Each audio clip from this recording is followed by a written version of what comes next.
আধার উঠে ধীর পায়ে আলোর কেবিনে চলে যায়। আধার যেতে আগুনটা চলে আসে।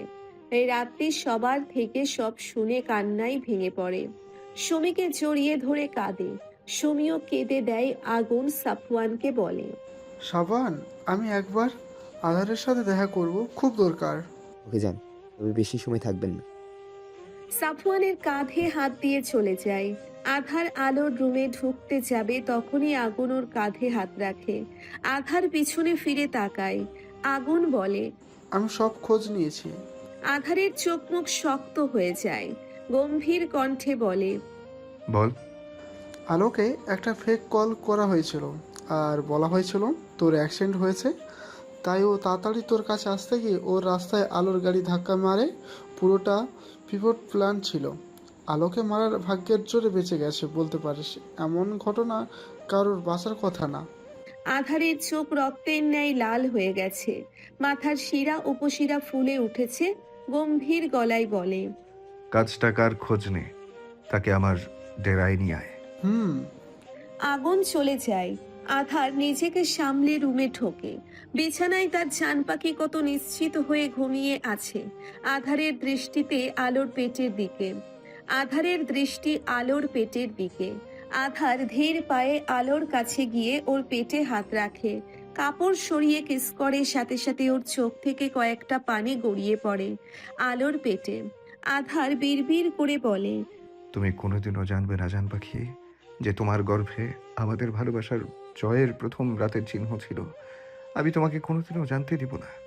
আর তাদের ছাড়বো না যারা আমাদের সন্তানকে এই পৃথিবীতে আসার আগে শেষ করে দিল। I promise. আধার চোখ থেকে পানি গড়িয়ে পড়ছে আলোর পেটে। পেটে গরম কিছুর স্পর্শ পেতেই আলো পিটপিট করে চোখ মেলে তাকায়। পেটে ভারী কিছু অনুভব করতেই আলো কষ্ট করে উঠে দেখে আধার ওর পেটে বুক গুজে কাঁদছে। আলো হেসে দেয়। আধারের বাচ্চামি দেখে কষ্ট করে হাতটা তুলে আধার মাথায় রাখে। আধার মাথায় কারো হাতের স্পর্শ পেতে আধার মুখ তুলে তাকায়। আলো হাসছে। আধার আলোর জ্ঞান ফিরেছে দেখে ওর গালে হাত দিয়ে পাগলের মতো বলতে থাকে, জান পাখি, জান পাখি, তুমি ঠিক আছো তো? কোথাও কষ্ট হচ্ছে না তো? বলো আমাকে। আধার আলোর মুখে চুমুর বর্ষণ করতে থাকে। দাঁড়াও, ডক্টরকে ডেকে আনি। আধার চলে যেতে নিলে আলো ওর হাত ধরে বলে, আপনি ঠিক আছেন তো? আপনার কিছু হয়নি তো? তখন ফোনটা আধারের বুকে প্রশান্তির ছোঁয়া ছেয়ে যায়। মেয়েটা নিজের চিন্তা না করে ওর চিন্তা করছে। আধার আলোর চুলে হাত বুলিয়ে দিয়ে কপালে ভালোবাসার পরশ দিয়ে বলে, আমার কিচ্ছু হয়নি জান পাখি, আমি একদম ঠিক আছি। তোমার সাথে কেউ মজা করেছিল। ও আমার পাশে একটু বসুন না। আধার আলোর পাশে ওর হাত ধরে বসে পড়ে। দুজনেই দুজনের দিকে তাকিয়ে থাকে। হঠাৎ আলো বলে, জানেন আধার, আমি না একটা অদ্ভুত স্বপ্ন দেখেছি। কি স্বপ্ন? ব্রু কুচকে জিজ্ঞেস করে আধার। আমি না দেখেছি আমাদের সন্তান আমাদের থেকে অনেক দূরে চলে যাচ্ছে, তারপর পুরো অন্ধকারে মিলিয়ে গেল। অদ্ভুত না বলুন? সন্তান আসবে কোথা থেকে? আধার চমকে আলোর দিকে তাকায় আর ভাবে, মায়েরা বোধহয় এমনই হয়, না জেনেও সন্তানকে অনুভব করতে পারে, তাদের বিপদের আভাস পেয়ে যায়। আমি কথা দিচ্ছি জান পাখি, যাদের জন্য তুমি তোমার প্রথম সন্তানকে অনুভব করতে পারোনি, তাদের আমি এই পৃথিবীর বুকে শ্বাস নিতে দেব না। কি ভাবছেন? আলোর ধাক্কা আধার বাস্তবে ফিরে আসে। হ্যাঁ, আসলেই অদ্ভুত। আধার নিচু স্বরে বলে আলো এক প্রকার লাফিয়ে বলে ওঠে, আধার জানেন, আজ যখন আমি রাস্তায় পড়েছিলাম তখন একজন লোক আর একজন মহিলা আমাকে হসপিটালে নিয়ে এসেছে। বিশ্বাস করুন আধার, মহিলাটাকে বড্ড মায়াবী লেগেছিল। আর সবচেয়ে অদ্ভুত কি জানেন, ওই মহিলা আর আপনার চেহারা হুবহু মিল। যেন আপনার মা, যেন আপনারা মা ছেলে। আধার চমকায়। কি বলছে এসব আলো? আমার মা বাবা তো সেই কবে মারা গেছে। আজ এত বছর পর আলো হঠাৎ এমন কথা কি করে বলল? এত রহস্য কেন হয়ে যাচ্ছে বাবা মায়ের মৃত্যুটা? আমার প্রশ্নের উত্তর ওই অজানা লোকটাই দিতে পারবে। নিজের মনে মনে এসব ভাবছিল তখনই সবার রুমে আসে। আধার আলোকে সবার সাথে কথা বলতে বলে বাইরে চলে যায়। ওই লোকটা আর মহিলাটা কে হতে পারে?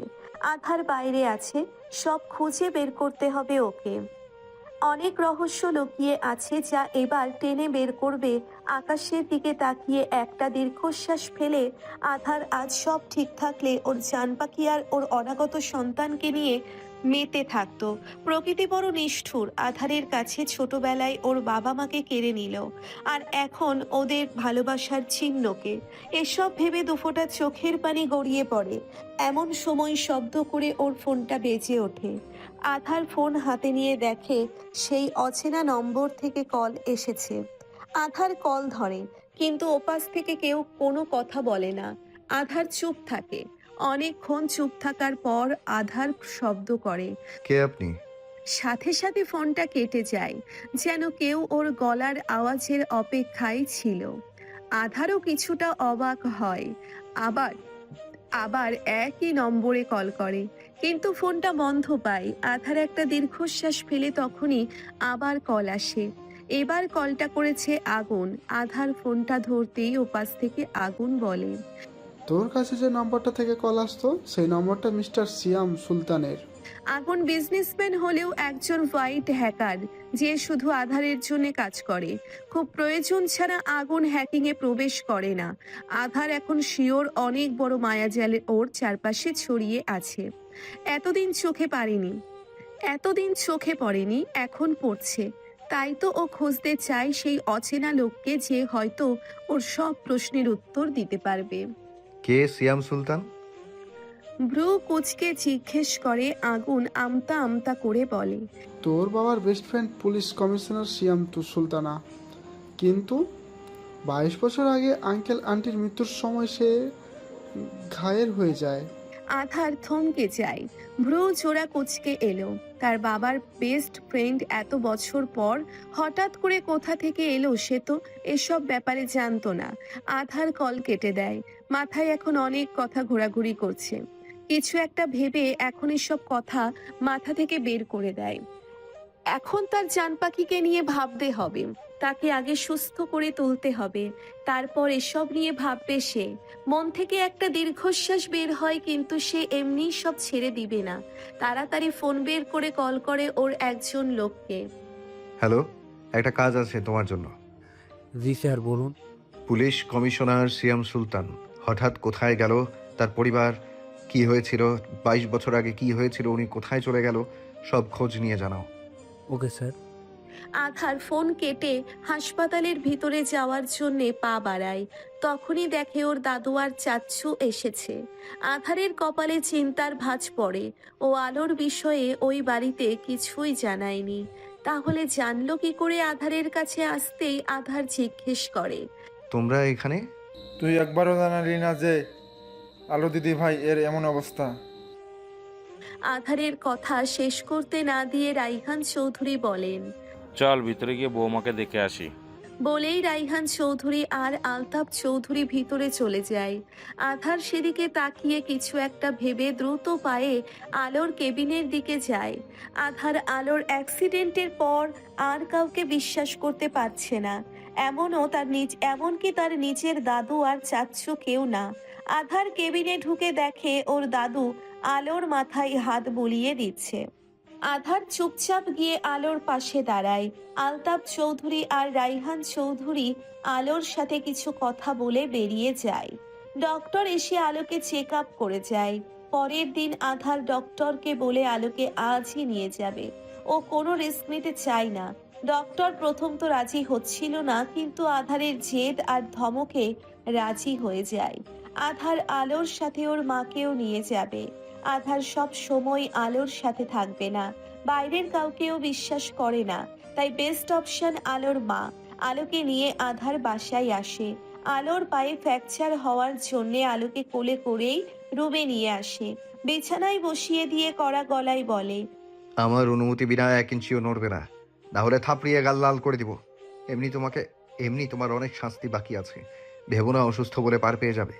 আলো ভয়ার্থ চোখ আধারের দিকে তাকিয়ে মিনমিন করে বলে, আমি আবার কি করলাম? কি করেছো সেটাও আমাকে বলতে হবে? তোমার জেদের জন্য আমি তোমাকে ফুচকা এনে দিয়েছিলাম, বাসার সবাইকে নিয়ে খাওয়ার জন্য। তোমার সমস্যা আছে জেনেও তুমি 30টা ফুচকা একসাথে খাও কেন? Answer me damn it. আলো কেঁপে ওঠে ওর ধমকে। আধার আবার বলে, তোমার মতো গাধা মেয়ে দুটো দেখিনি আমি।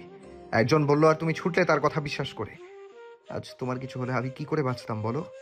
আধার শক্ত করে আলোর বাহু চেপে ধরে বলে। আলো চুপচাপ বসে আছে, যাতে আধারের রাগ আরো দ্বিগুণ হয়ে যায়। আলো বাহু আরো শক্ত করে চেপে ধরে বলে, কি হলো বলো? কেন এত পোড়াস আমাকে? তোকে ভালোবাসা কি আমার কোনো কোনো ভুল? যা নিষেধ করি তাই করিস। তোর কি মনে হয় এমনি এমনি তোকে সবাই বাড়ি থেকে বের করে দিত না?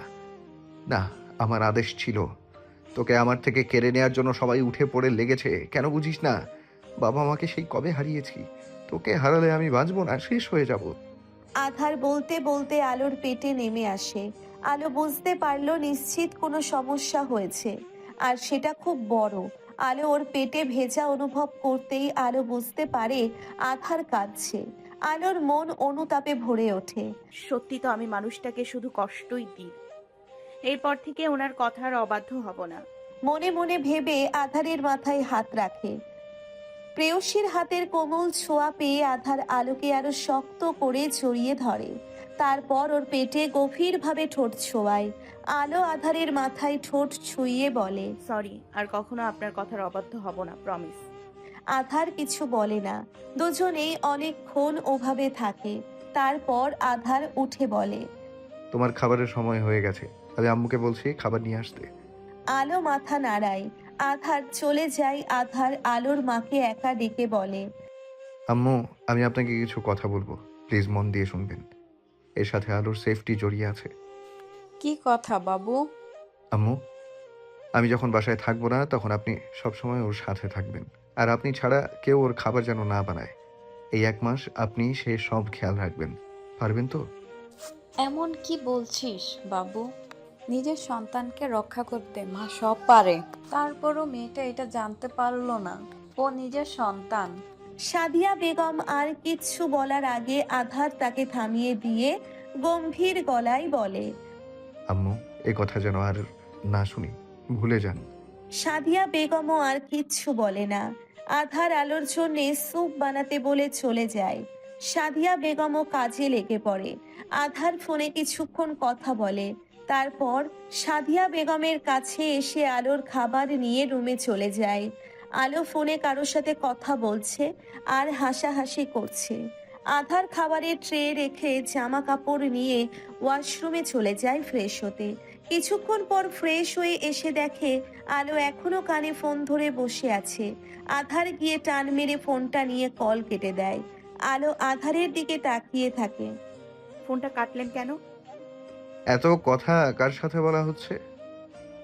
রাত্রির সাথে। কেন, জেলাস? অবশ্যই জেলাস। আমি যখন থাকবো তখন তুমি অন্য কারোর সাথে কথা বলবে না, বুঝতে পেরেছো? আলো মাথা নাড়ায়। আধার ওর পাশে বসে ওকে স্যুপ খাইয়ে দেয়। আলো প্রথমে নাক সিটকালেও আধার এর এক ধমকে চুপচাপ খেয়ে নেয়। আমি আর খাবো না, প্লিজ। জান পাখি এমন করে না, আর একটু আছে, খেয়ে নাও। এসব ঘুষ ফুস আমি খাবো না। এর থেকে ভালো আপনি বিরিয়ানি নিয়ে আসেন।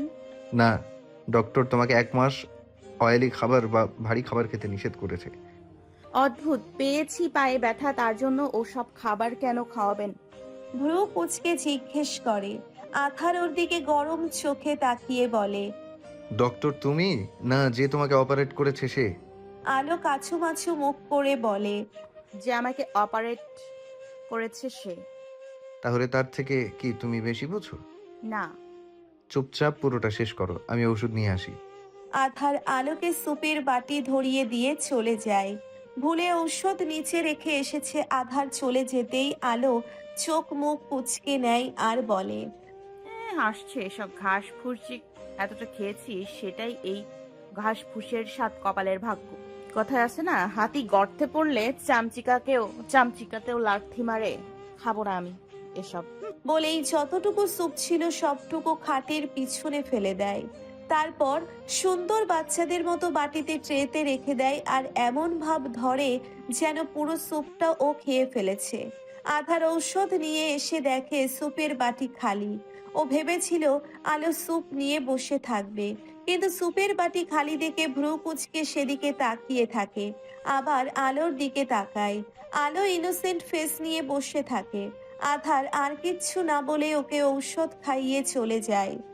তোমাকে আমি বলেছিলাম না আলো যাতে না বাসে, কি কাজ করলে যে বেঁচে গেল? আমি তো একজনের ঠিক করেছিলাম, আলোর বাঁচার কোনো চান্স ছিল না। কই মাসে যান ওই মেয়ে, ওই মেয়ের জন্য আমাদের ধ্বংস নেমে আসবে। তাহলে এখন ওকে শেষ করে দিন। এটা তো আপনার জন্য আরো সহজ হয়ে গেছে। হ্যাঁ তাই তো, তোমার মতো বুদ্ধি নিয়ে চললে আমার হয়ে গেছে। আধার এখন আরো সতর্ক হয়ে গেছে। তোমার কি মনে হয় আধার আলোকে এখন একা ছাড়বে? আমার আলোকে এক রাতের জন্য চাই।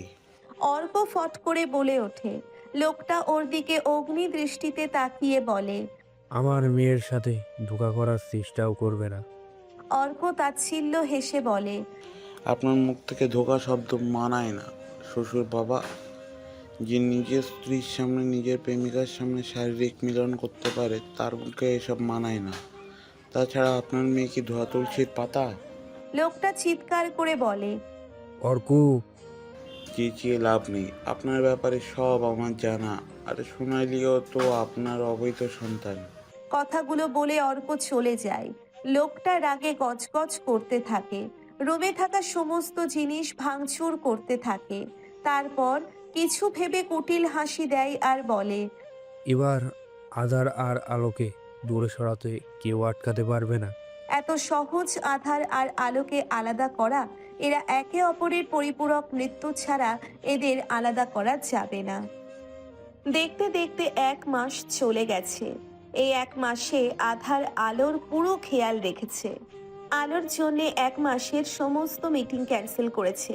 যেগুলো খুব বেশি দরকারি সেগুলো বাসায় বসে ভিডিও কনফারেন্স করে সেরে নেয়।